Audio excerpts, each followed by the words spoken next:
ಕರೂರು ಗ್ರಾಮದ ಎಲ್ಲ ಜನರಿಗೆ ಪ್ರಜಾಕೀಯಕ್ಕೆ ಸ್ವಾಗತ.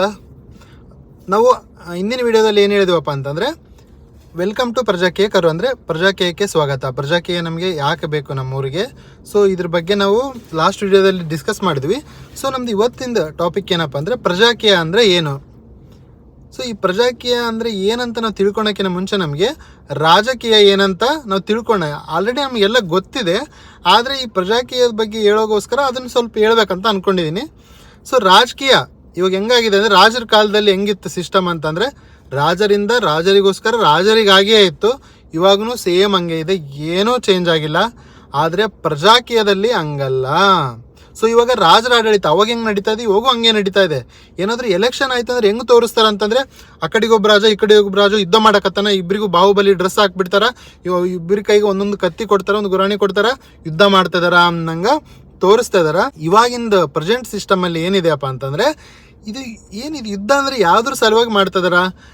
ರಾಜಕೀಯ. ಈ ಎಲೆಕ್ಷನ್ ಏನೈತೆ ಅದು ಒಂದೇ ಒಂದು ಅಜೆಂಡಾ. ಗ್ರಾಮ ಪಂಚಾಯಿತಿಯಿಂದ ಹಿಡಿದು ಪ್ರಧಾನಮಂತ್ರಿ ಎಲೆಕ್ಷನ್ವರೆಗೆ ಏನೇನಾಗುತ್ತೋ, MP ಎಲೆಕ್ಷನ್ವರೆಗೆ ಎಲ್ಲದು ಒಂದೇ ಒಂದು ಅಜೆಂಡಾ. ಅದು ಏನಪ್ಪ ಅಂತಂದರೆ, ನಾವೆಲ್ಲರೂ ತೆರಿಗೆ ಕಟ್ತಾ ಇದ್ದೀವಿ. ಸೊ ನಾವೆಲ್ಲರೂ ತೆರಿಗೆ ಕಟ್ಟಿ ಒಂದತ್ರ ಗೌರ್ಮೆಂಟ್ ಅಂತ ಏನಿದೆ ಅದು ಕಲೆಕ್ಟ್ ಮಾಡ್ತಾ ಇದೆ. ಆ ತೆರಿಗೆ ಕಟ್ಟಿದ್ದು ನಾವು ಏನು ರೊಕ್ಕ ಅವರಿಗೆ ಕಟ್ಟಿವಿ, ರೊಕ್ಕ ಅದು ಆ ರೊಕ್ಕನ ಅವರು ಕರೆಕ್ಟಾಗಿ ಖರ್ಚು ಮಾಡ್ತಾ ಇದಾರ ಇಲ್ಲ, ಆ ರೊಕ್ಕನ ಎಲ್ಲರಿಗೆ ಖರ್ಚು ಮಾಡೋಕ್ಕಾಗಿ, ಎಲ್ಲರಿಗೊಂದು ವ್ಯವಸ್ಥೆ ಮಾಡೋಕ್ಕಾಗಿ ಅದು ಒಂದು ಜಾಬ್ ಅಷ್ಟೇ. ನಾವು ಹೆಂಗೆ ಊರಾಗ IAS IPS ಪೊಲೀಸ್ ಜಾಬ್ ಅಂದರೆ ಗೌರ್ಮೆಂಟ್ ಜಾಬಿಗೆ ಹೆಂಗೆ ಅಪ್ಲೈ ಮಾಡ್ತೀವೋ ನಾವು, ಈ MP MLA MLC ಗ್ರಾಮ ಪಂಚಾಯತಿ ಏನಾಯ್ತೋ ಎಲ್ಲ ಅದು ಒಂದು ಕೆಲಸ ಮಾತ್ರ. ಆದರೆ ಈ ರಾಜಕೀಯದಲ್ಲಿ ಹೆಂಗಾಯ್ತು ಅಂದರೆ, ನಾವೇನಾದರೂ ಸಮಾಜ ಸೇವೆ ಮಾಡಿದ್ರೇ ಬರಬೇಕು, ಇಲ್ಲಾಂದ್ರೆ ನೀನು ಭಾಳ ದುಡ್ಡಿದ್ರೇ ಎಲೆಕ್ಷನ್ನೇ ಬರ್ಬೇಕು ಹಂಗೆ ಅಂತಾರೆ. ಯಾರಾದರೂ ಎಲೆಕ್ಷನ್ ಇರ್ಬೇಕಂದ್ರೆ ಫಸ್ಟ್ ಬರ್ಬೇಕಂದ್ರೆ ನನ್ನ ಹತ್ರ ಎಲ್ಲಿ ದುಡ್ಡಿದಾವಪ್ಪ. ಸೊ ಈ ಥರ ಬರುತ್ತೆ. ನಮಗೆ ಇಲ್ಲಿ ಮೇನ್ ಅರ್ಥ ಆಗಿರಬೇಕಾಗಿರೋದು ಏನಪ್ಪ ಅಂತಂದರೆ, ಈ ಪ್ರಜಾಕೀಯ. ಸೊ ಪ್ರಜಾಕೀಯದಲ್ಲಿ ಹೆಂಗಿರುತ್ತೆ ಅಂದರೆ, ಇದು ಪ್ರಜೆಗಳಿಂದ ಪ್ರಜೆಗಳಿಗಾಗಿ ಪ್ರಜೆಗಳಿಗೋಸ್ಕರನೇ. ಇಲ್ಲಿ ನಾಯಕತ್ವದ ಒಂದು ಸಿಸ್ಟಮ್ ಅನ್ನೋದೇ ಇರಂಗಿಲ್ಲ. ಇಲ್ಲಿ ನಾಯಕರು ಯಾರು ಇರಂಗಿಲ್ಲ. ಇಲ್ಲಿ ನಾಯಕರು ಬಂದು ಪ್ರಜೆಗಳು.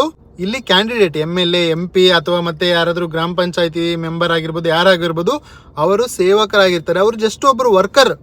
ಗ್ರಾಮ ಪಂಚಾಯತಿ ಮೆಂಬರ್ ಅನ್ನೋ ಒಂದು ಕೆಲಸಕ್ಕೆ ಅವರು ನಮ್ಮ ಊರಿನವ್ರು ಎಲ್ಲರೂ ಸೇರಿ ಅವ್ರನ್ನ ಕೆಲ್ಸಕ್ಕೆ ಇಟ್ಕೊಂಡರಿ.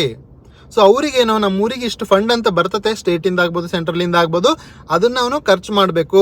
ಖರ್ಚು ಹೆಂಗೆ ಮಾಡಬೇಕು?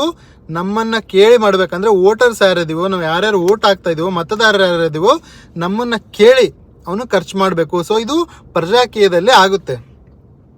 ಇವಾಗ ನಮಗೆ ಈ ರಾಜಕೀಯ ಸಿಸ್ಟಮಲ್ಲಿ ಏನಪ್ಪ ಅಂತಂದರೆ, ಒಂದು ನಮ್ಮೂರಿಗೆ ಒಂದು 10 ಲಕ್ಷ ಬಂತು, ಸಿಕ್ಕಂಗೆ ಅವರೇ ಖರ್ಚು ಮಾಡ್ತಾರೆ. ನಿಮ್ಗೆ ಇನ್ನೊಂದು ವಿಷಯ ಏನು ಗೊತ್ತಿರಬೇಕಂತಂದರೆ, ಒಂದು ಗೋರ್ಮೆಂಟ್ದು ವೆಬ್ಸೈಟ್ ಇದೆ. ನಾನು ನಿಮಗೆ ಮತ್ತೆ ಆ ವೆಬ್ಸೈಟ್ ಬಗ್ಗೆ ಮತ್ತೆ ಕ್ಲಿಯರಾಗಿ ಹೇಳ್ತೀನಿ. ಆ ವೆಬ್ಸೈಟಲ್ಲಿ ನಮ್ಮೂರಲ್ಲಿ ಇಷ್ಟು ಸ್ಯಾಂಕ್ಷನ್ ಆಗಿದೆ ದುಡ್ಡು, ಅದನ್ನು ಎಲ್ಲೆಲ್ಲಿ ಖರ್ಚು ಮಾಡಿದ್ದಾರೆ ಅಂತ ಇರುತ್ತೆ. ಸುಮ್ಮನೆ ಹಾಕಿರ್ತಾರೆ, ಇಲ್ಲೊಂದು ರೋಡ್ ಇದೆ, ಇಲ್ಲೊಂದು ಟೆಂಪಲ್ ಇದೆ, ಅದು ಇದು ಇದೆ ಅಂತೇಳಿ ಸಿಕ್ಕಿದ್ದಲ್ಲಿ ಇನ್ಫಾರ್ಮೇಷನ್ ಹಾಕಿರ್ತಾರೆ. ಆದರೆ ಅಲ್ಲಿ ವರ್ಕ್ ಆಗಿರೋದಿಲ್ಲ. ಇದು ನಮ್ಮೂರಂತಲ್ಲ, ಜನರಲ್ ಆಗಿ ಎಲ್ಲ ಊರಲ್ಲಿನೂ ಇದು ಸಮಸ್ಯೆ ಇದೆ. ಆದರೆ ಪ್ರಜಾಕೀಯದಲ್ಲಿ ಹಂಗಾಗಲ್ಲ. ಅವ್ರು ಸುಮ್ಮನೆ 1 ರೂಪಾಯಿನೂ ಖರ್ಚು ಮಾಡೋಂಗಿಲ್ಲ. ನಮ್ಮ ಮನೆಯಲ್ಲಿ ಹೆಂಗೆ ಕೆಲಸದವ್ರು ಇರ್ತಾರೋ, MLA ಆಗ್ಬೋದು, MP ಆಗಿರ್ಬೋದು, ಯಾರೇ ಆಗಿರ್ಬೋದು, ಅವ್ರಿಗೆ ನಾವು ಕೆಲಸ ಕೊಟ್ಟಿವಿ, ಅವನ್ನ ನಮಗೆ ಕೇಳಬೇಕು ಹೆಂಗೆ ಖರ್ಚು ಮಾಡಬೇಕು, ಏನಿಲ್ಲ, ಏನು ಮಾಡಬೇಕಂತ.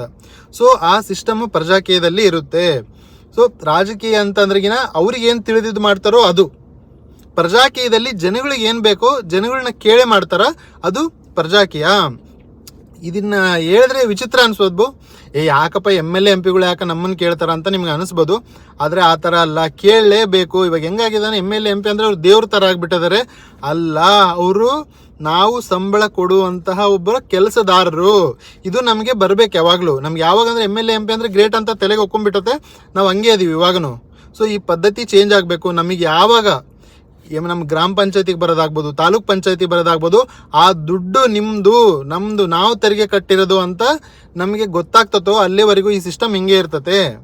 ಸೊ ಪ್ರೀತಿಯ ಪ್ರಜೆಗಳೇ, ದಯವಿಟ್ಟು ಈ ಪ್ರಜಾಕೀಯದ ಒಂದು ಕಲ್ಪನೆಯನ್ನು ದಯವಿಟ್ಟು ಅರ್ಥ ಮಾಡಿಕೊಳ್ಳಿ. ಇವಾಗ ಜಸ್ಟ್ ನೋಡ್ರಿ, ನಮ್ಮ ಮನೆಗೆ ಒಬ್ರಿಗೆ ಯಾರಿಗೂ ಕೂಲಿ ಕೆಲಸ ಕರಿತೀವಪ್ಪ, ಕೈ ಮುಗಿದು ದಯವಿಟ್ಟಪ್ಪ ಈ ಕೆಲಸ ಮಾಡಿಕೊಡಪ್ಪ ಅಂತ ಕೈ ಮುಗಿತೀವಿ. ಅವ್ರಿಗೆ ಇಲ್ಲಲ್ಲ, ಹೋಗಲೇ ಕೆಲಸ ಮಾಡಂತ ಹೇಳ್ತೀವಿ. ಆದರೆ MLA MPಗಳಿಗೆ ನಾವೇ ಕೆಲಸ ಕೊಟ್ಟಿವಿ ಓಟು ಹಾಕಿ. ಸೊ ಮತ್ತೆ ನಾವು ಕೈ ಮುಗಿದು, ಸರ್ ಅದು ಬೇಕು ಸರ್, ಇದು ಬೇಕು ಸರ್, ಅದು ಆಗಿಲ್ಲ, ಇದು ಆಗಿಲ್ಲ. ಎದಕ್ಕೆ? ಕೆಲಸದವ್ರಿಗೆ ಯಾರನ್ನ ಕೈ ಮುಗಿತಾರ? ಇಲ್ಲಲ್ಲ, ಗೌರವ ಕೊಡ್ತಾರೆ.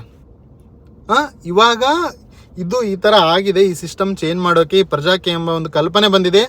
ಈ ಪ್ರಜಾಕೀಯದಲ್ಲಿ ನಾವು ದುಡ್ಡು ಹಂಚುವುದಿಲ್ಲ. ಫಸ್ಟ್ ಆಫ್ ಆಲ್ ಇನ್ನೊಂದು ಏನಪ್ಪ ಅಂತಂದರೆ ಯಾರನ್ನ ರಿಕ್ವೆಸ್ಟ್ ಮಾಡೋಂಗಿಲ್ಲ ಇಲ್ಲಿ ಬಂದು ಓಟ್ ಹಾಕ್ರಿ ಅಂತ. ಯಾಕಂದರೆ ಇಲ್ಲಿ ಓಟ್ ಹಾಕಬೇಕಾಗಿರೋದು ನಿಮಗೆ ನೀವೇ ಓಟ್ ಹಾಕಬೇಕು. ಅಂದರೆ ಏನು, ಯಾರೋ ಒಬ್ಬನ ಪ್ರಜಾಕೀಯ ಕ್ಯಾಂಡಿಡೇಟ್ ನಿಂದಿರ್ಸಿವಪ್ಪ ಅಂತಂದರೆ ಆ ಪ್ರಜಾಕೀಯ ಕ್ಯಾಂಡಿಡೇಟ್ ಯಾರದನ್ನು ನೀವೇ ನಿಂದಿರ್ಸೋದು. ನಾನು ನಿನ್ನ ನಿಂದಿರ್ಸ್ತಾ ಇದ್ದೀನಿ ಎಲೆಕ್ಷನ್ನಿಗೆ, ನಾವೆಲ್ಲರೂ ಸೇರಿ ನಿನ್ನ ಒಂದು ಮೆಂಬರ್ ಮಾಡ್ತಾಯಿದ್ವಿ, ಅಧ್ಯಕ್ಷನ್ ಮಾಡ್ತಾಯಿದ್ವಿ, ಇಲ್ಲ MLA ಮಾಡ್ತಾಯಿದ್ವಿ. ನೀನು ನಮಗೋಸ್ಕರ ವರ್ಕ್ ಮಾಡಬೇಕು, ನಮಗೆ ಏನು ಬೇಕೋ ಅದು ಕೇಳಿ ನೀನು ವರ್ಕ್ ಮಾಡಬೇಕು. ಅದಕ್ಕೆ ಇರೋದು, ಇಲ್ಲಾಂದರೆ ನೀನು ಕಿತ್ತು ಬಿಸಾಕ್ತೀವಿ. ಇದು ನಮ್ಮ ಪ್ರಜಾಪ್ರಭುತ್ವಗಿರೋದು. ಆದರೆ ಇವಾಗ ಏನು ಮಾಡ್ಯಾರಪ್ಪ ಅಂತಂದರೆ ರೊಕ್ಕಿದ್ದವ್ರು ಮಾತ್ರ ಎಲೆಕ್ಷನಿಗೆ ನಿಲ್ಲಬೇಕು ಅನ್ನೋ ಥರ ಆಗಿದೆ. ಇದು ಆ ಥರ ಅಲ್ಲ. ದಯವಿಟ್ಟು ಎಲ್ಲರೂ ನಾವು ಪ್ರಜಾಕೀಯಕ್ಕೆ ಸಪೋರ್ಟ್ ಮಾಡೋಣ. ಅಂದರೆ ನಮಗೆ ನಾವು ಸಪೋರ್ಟ್ ಮಾಡ್ಕೊಳ್ಳೋಣ. ನಮ್ಮ ಒಂದು ಊರನ್ನು ಒಂದು ಒಳ್ಳೆಯ ಏನಂತಾರೆ ವಾತಾವರಣ ಆಗ್ಬೋದು, ಆರೋಗ್ಯ ಆಗ್ಬೋದು, ಶಿಕ್ಷಣ ಆಗ್ಬೋದು, ಇಂತಹ ಒಂದು ವೈಭವವಾದ ಒಂದು ಕಲ್ಪನೆಯಿಂದ ನಮ್ಮ ಒಂದು ಊರನ್ನು ಒಂದು ಉತ್ತಮವಾಗಿಗೊಳಿಸುವ ಒಂದು ಕಲ್ಪನೆಗೋಸ್ಕರ ಎಲ್ಲರೂ ಕೈ ಜೋಡಿಸ್ತೀರಂತ ಅಂದ್ಕೊಂಡಿನಿ. ಜೈ ಹಿಂದ್, ಜೈ ಕರೂರ್ ಅಂಡ್ ಜೈ ಪ್ರಜಾಕೀಯ.